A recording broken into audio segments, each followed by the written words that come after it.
دوبارہ پیدا کرنا اور اس میں انسانوں کے جسموں کو مکمل کرنا اور زمین سے انسانوں کے جسموں کو اٹھانا اور ان میں روحوں کو سور پھونکوا کر روحوں کو ڈالنا اور میدان محشر میں ان کو جمع کر لینا.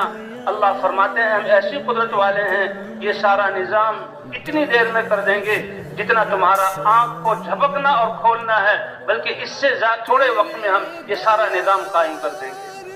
اللہ ایسی قدرت والے ہیں. تو والبعث بعد الموت والقدر خیرہ وشرہ من اللہ تعالی، ایمان والے کے لیے سب سے بڑی اطمینان کی چیز کہ جو میرے ساتھ ہوا یہ اللہ کی تقدیر سے ہوا. میں ایمان اور اعمال پر ہوں تو ناگواری میں بھی خیر ہے، اور اللہ نے خوشی دی ہے تو اس میں بھی اللہ کی رضا کے مطابق میں نے اس کو استعمال کرنا ہے. وَإِذْ تَأَذَّنَ رَبُّكُمْ لَئِن شَكَرْتُمْ لَأَزِيدَنَّكُمْ وَلَئِن كَفَرْتُمْ إِنَّ عَذَابِي لَشَدِيدٌ. اعلان ہے اللہ کا کہ تمہارے رب نے اعلان کیا اگر تم میری نعمتیں چاہے وہ روحانی ہوں، جسمانی ہوں، دینی ہوں، مادی ہوں، ان پر شکر ادا کرو گے تو میں تمہاری نعمتوں کو اور بڑھا دوں گا، اور اگر تم نے ناشکری کی تو میری پکڑ بہت سخت ہے. اللہ ہماری حفاظت فرمائے. تو تقدیر یہ اللہ کی طرف سے ہے. پھر ایمان والا وہ کسی حال میں اس کا ہر سانس یہ فائدے سے خالی نہیں ہے. اس کے دل میں ایمان ہے، اس کی زندگی میں اللہ کے احکام ہیں. ناگواری ہے تو وہ صبر کرے گا، اور نعمت ملی ہے تو اس کا شکر ادا کرے گا. جی ہاں، کہ جیسے ایک آدمی کو وہ جا رہا ہے سڑک پر اور اس کا کوئی دوست آ رہا تھا، اس نے گاڑی روکی کہ اچھا ہوا تم یہاں مل گئے، کیا بات ہے کہ میں تمہارے لیے بڑی بہترین گھڑی لایا ہوں اور یہ لو گھڑی اور پہن لو ہاتھ. اب وہ کیا ہے، میرا تو وہم و گمان بھی نہیں، سر راہ چلتے ہوئے دوست نے روکا، اس نے گھڑی دی. اب وہ گھڑی جو پہنے ہوئے ہے، وہ چل رہا ہے تو بھی اپنے دوست کا خیال ہے، کھانے کے لیے بیٹھا ہے تو بھی اپنے دوست کا خیال ہے، اور جو ہے وہ گھر میں پہنچا ہے اور دکان میں بیٹھا ہے، جب گھڑی دیکھتا ہے دوست کا خیال. تو ایک گھڑی دینے والے کا خیال انسان اتنا رکھتا ہے تو وہ اللہ جس نے ہمیں انسان بنا کر ساری نعمتیں دی، تو بتائیے بھائی کبھی اسے غافل ہونا چاہیے؟ اور ہم اپنے دل کو دیکھیں کیا حال ہے کہ نماز اتنا ہم گر گئے، اتنا اس کو بھلا دیا کہ وہ اپنے گھر میں اذان کے ذریعے بلواتا ہے، ہم وضو کر کے آتے ہیں اور مسجد کی صف میں کھڑے ہوتے ہیں اور اللہ اکبر کہہ کر دنیا کو پیچھے ڈال دیتے ہیں اور نماز میں ہاتھ مانگتے ہیں تو بھی دنیا کا خیال. کہاں ہم پہنچ گئے ہیں؟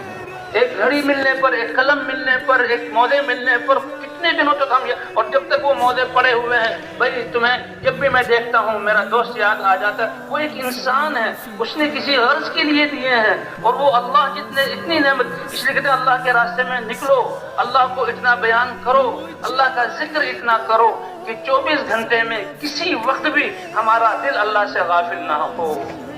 فَاذْكُرُونِي أَذْكُرْكُمْ، تم مجھے یاد تو رکھو تو میں تمہیں نہیں بولوں گا. وَادْعُونِي أَسْتَجِبْ لَكُمْ، تم مجھے پکارو تو صحیح، مجھ سے مانگو تو صحیح، میں تمہیں عطا کروں گا. تو اس لیے بھائی یہ جہاں اللہ کا ایمان والا، تو پھر جب جا رہے ہیں راستے میں سیکھنا سکھانا ہو، اور سیکھنے سکھانے میں یہ ایمانیات ہیں، اور نمازوں کو وضو اور نماز اس کو بھی پرانے ساتھی نئے ساتھی کو سکھلا دیں. اور اس کے بعد بھائی ہم نے جو یہ عمل دعوت کیسے دینی ہے، ہم نے تعلیم میں کن آداب سے بیٹھنا ہے، ہم نے گشتوں میں کن آداب سے جانا ہے، یہ آداب ہم ایک دوسرے کو سکھلائیں. اور پھر جو وقت ملے تو اللہ کا ذکر کریں، اللہ کا ذکر کریں. یہ تو زبان کا ذکر ہے سبحان اللہ الحمدللہ، ورنہ دل کا ذکر تو کبھی بھی دل اللہ سے غافل نہ ہو. نماز کا وقت ہے، جی ہاں، روزے کا وقت ہے، حج کا ایک وقت ہے، لیکن ذکر کا کوئی وقت نہیں. فاذکروا اللہ ذکرا کثیرا، اے میرے بندو ہر وقت مجھے یاد رکھو، اور جو مجھے یاد رکھے گا میں تمہیں یاد رکھوں گا. فاذکرونی اذکرکم واشکروا لی ولا تکفرون، دیکھو مجھے یاد رکھو اور میرا شکریہ ادا کرو، میری ناشکری ادا نہ کرنا، ناشکری پر میرا بہت غصہ اور نعمتوں سے محروم ہو جاؤ گے. تو بھی ذکر کرتے ہوئے جانا ہے، دعا کرتے ہوئے جانا ہے، کیونکہ جانا ہے ہم نے علاقوں میں اور دعوت دینی ہے. گاڑی سے اترے، بس سے اترے اور بستی کی طرف جا رہے ہیں. اور بھائی چلنے میں اگر پیدل چلنا نصیب ہو جائے تو بڑی خوشی کی بات ہے. اللہ کے رسول صلی اللہ علیہ وسلم، ان کا بیت اللہ سے بیت المقدس اور بیت المقدس سے آسمان، اس کے لیے اللہ نے براق سواری بھیجی، اور براق سواری کی اس کی کہ اس کا قدم جہاں نظر جائے وہاں تک، اور آن کی آن میں بیت اللہ تک پہنچے، اور ساتوں آسمان اللہ کے دربار میں پہنچ گئے۔ لیکن حضور صلی اللہ علیہ وسلم کو جب یہ پیغام، اے کملی والے آپ پہاڑی سے اتریے اور لوگوں کے پاس جائیے، تو آپ پیدل جا رہے ہیں اور مکی کی گلیوں میں پھر رہے ہیں اور پہاڑوں پہ چڑھ رہے ہیں اور طائف پیدل جا رہے ہیں اور صحابہ کرام کو پیدل لے جا، اللہ کا پیغام لے کر جانا۔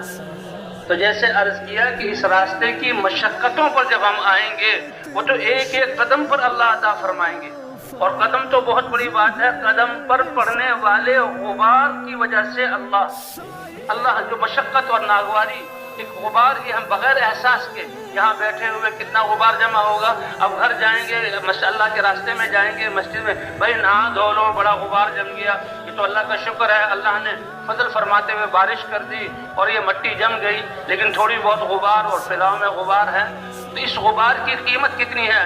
کہ چاہے اس میدان میں بیٹھے ہیں، چاہے اللہ کے راستے میں جا رہے ہیں، کہ جن جسموں پر اللہ کے راستے کی غبار پڑ گئی، جہنم کی آگ تو ان کو کیا لگے گی، اللہ نے جہنم کا دھواں بھی ان پر حرام کیا ہے۔